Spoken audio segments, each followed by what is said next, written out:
Dirbate Norvegijoje? Prašome susipažinti su jums svarbia informacija. Jei patiriate, kad darbdavys nesuteikia jums to, į ką turite teisę, susisiekite su darbo inspekcija.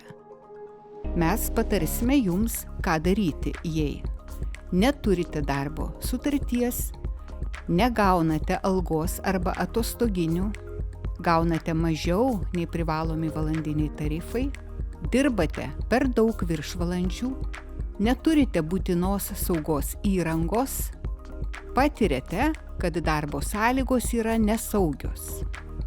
Su mumis galite susisiekti anonimiškai. Mes garantuojame konfidencialumą. Susisiekite telefonu +47 73 19 97 00 norvegų arba anglų kalba.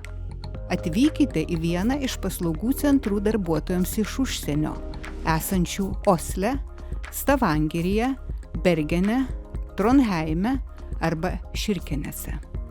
Portale www.sua.no galite rasti šių centrų adresus. Galite pasirinkti kalbą.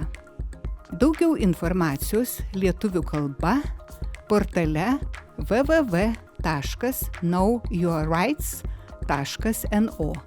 Galite pasirinkti kalbą. Imigracijos direktoratas UDI išduoda leidimus gyventi Norvegijoje.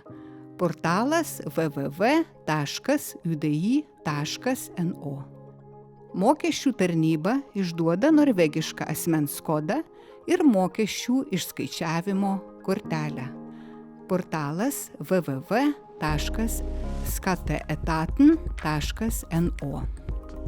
Darbo inspekcija suteikia informaciją apie darbo sąlygas ir saugą. Čia galite pranešti apie nesaugų darbą. Portalas www.arbeidstilsynet.no.